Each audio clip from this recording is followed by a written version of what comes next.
Welcome back, everyone. I am absolutely thrilled you're here for today's explainer.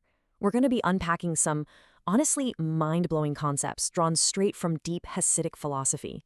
Specifically, we're looking at a text called The Wondrous Elevation, and we're going on a real journey today. We're going to move from those heavy, everyday anxieties that completely weigh us down, all the way to a state of just profound spiritual tranquility. So if you've ever felt completely trapped by your own emotional reactions, this explainer is going to be a real game changer for you. Let's just dive right in. We've literally all been there, right? Let's start by acknowledging this deeply universal human experience, the very real pain of interpersonal conflict. Why do we actually get hurt by others? Think about the endless, incredibly frustrating attempts we make to fix the people around us. We try to change our partners, our friends, our coworkers, because we're totally convinced that if they just acted differently, well, we wouldn't feel so upset or anxious. But the source material points out that this is actually a massive blind spot in our thinking. Because when we constantly try to fix what is out there, we completely miss what is happening in here. And that brings us to the core diagnosis from the text, the surviving child. Now, in this Hasidic thought, the true root of our suffering, it isn't the outside world at all. No, it's this incredibly stubborn, hyperprotective identity that we carry around inside of us. This surviving child is the ego-driven part of you that formed years and years ago just to protect you. It genuinely believes that your survival depends entirely on external validation. Being liked, being successful, being totally in control. So when someone insults you, it isn't your eternal soul taking a hit, not at all. It's this surviving child basically panicking because its illusion of control is being threatened. So, part 1, the secret of the trial. How do we actually start to shift this mindset and reframe our pain? Well, the philosophy here asks us to completely flip how we view painful encounters. Instead of seeing them as, random annoyances or personal attacks, we need to see them as spiritual trials. Trials that are specifically designed to elevate us and help us finally break free from that surviving child. The source material brilliantly illustrates this. It says, just as there's no point arguing with a nail, there's no point arguing with the person.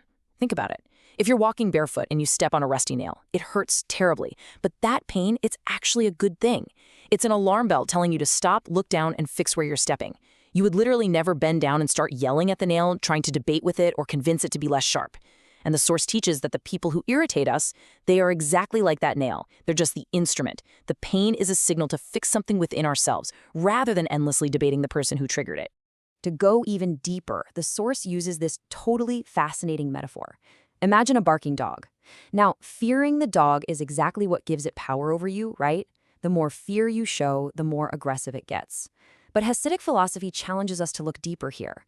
The dog isn't acting independently. It's actually an expression of divine will at that exact moment. When we finally stop fearing external triggers, whether that's an angry boss or a literal barking dog, and we recognize the ultimate divine source behind them, the threat just dissolves. It turns out your fear of the world is actually the very thing tying you to the negativity of the world. Okay, moving to part 2, the observer versus the experience. Let's see how we practically apply this to find the true you. The text gives us this incredibly practical cognitive exercise. Let's walk through these 3 steps together right now. Step 1, think back to your last major emotional trigger. Maybe you were incredibly angry, deeply disappointed, or just insulted. Got it? Okay, step 2. Instead of droning in that feeling, I want you to hit pause and ask yourself, how old is the child feeling this emotion right now? Because more often than not, you'll realize it's basically a 9.5-year-old version of you throwing a tantrum. Then, step 3, step back. Become the calm observer of that child. You can look at the anger, you can acknowledge it's there, but you don't have to be it. You're completely separating that turbulent emotional experience from your true self. So the absolutely crucial takeaway here is this. The true you is not the anger. It is not the fear. The true you is the infinite soul that is just quietly witnessing the emotion. Think about the profound relief in realizing you are the quiet observer, because the observer doesn't get angry. The observer is completely unbothered and totally at peace. Your real work isn't to soothe the surviving child so much as it is to remember that fundamentally you are not that child at all. Which brings us to part 3, the legacy of Abraham and Moses. Where do we actually get the spiritual DNA, the strength to do this? The text explains that this ability to just step back and completely nullify our ego, it isn't some modern, trendy psychological trick. It's a capacity rooted deeply in our spiritual DNA, passed down through millennia. And the text draws this really powerful comparison between two monumental figures. From Abraham, we inherit the power of self-sacrifice, the sheer courage to recognize the truth, even when literally the entire world stands against us. And from the spark of Moses within us, we inherit something called bitul, which translates to absolute nullification. Moses gives us the ability to completely set aside our ego, our natural protective tendencies, and just stand in pure awe. Together, these inherited strengths give us the exact tools we need to step out of our selfish desires. And tracking Abraham's specific journey is just fascinating. The text tells us that at just 4 years old, he began to recognize his creator. He looked at the world and saw a lit palace, realizing, a palace doesn't just build itself, it absolutely must have a master. And finally, he made a grand proclamation, declaring this truth to a completely hostile idolatrous world.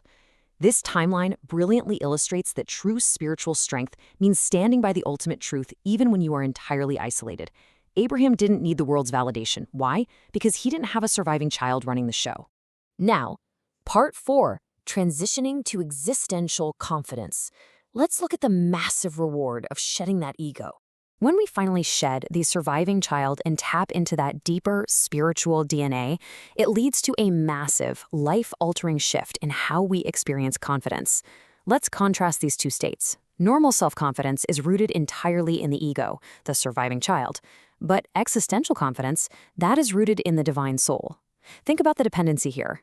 Self-confidence relies heavily on external things, money, success, people liking you. And if those vanish, well, your confidence vanishes right along with them. But existential confidence depends entirely on being a vessel for a higher power. It relies on zero material things. And finally, look at the state of mind. Self-confidence is honestly incredibly stressful.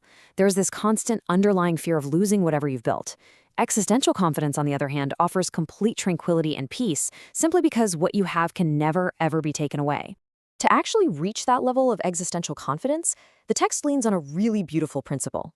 A person's messenger is as himself. Basically, when you finally give up the exhausting illusion that you're in control of everything, you experience absolute liberation. You get to step down as the stressed-out CEO of your life, always trying to micromanage and manipulate everyone around you, and instead, you become a pure messenger, a clear vessel. You aren't acting for your ego anymore, you're allowing the divine to act through you. You literally no longer need self-confidence because you have the backing of the entire universe. Finally, part 5, a dwelling in the lower worlds. What is our ultimate purpose in all of this?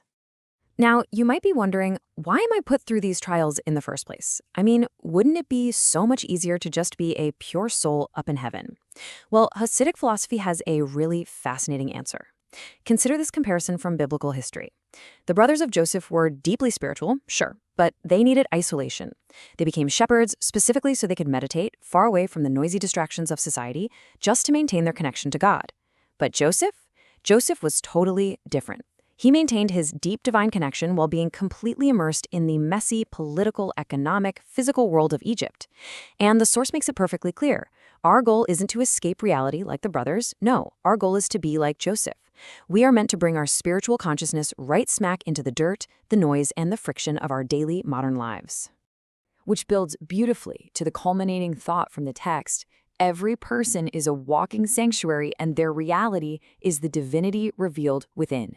This is exactly why we have trials. This is why we have to deal with the barking dogs and the rusty nails of life. The ultimate purpose isn't just to somehow survive our emotions. It's to transform our very bodies and our incredibly messy physical reality into a literal dwelling place for the divine. So as we wrap up today's explainer, I want to leave you with a direct challenge. The very next time you feel that hot flash of anger or that tight grip of anxiety, I want you to hit pause, step back, observe the emotion, and ask yourself this one provocative question. Who is actually running your life today? Is it the surviving child or is it your eternal soul? Reclaim your existential confidence. Thank you so much for joining me on this deep dive. I really hope this structure helped illuminate these profound concepts for you.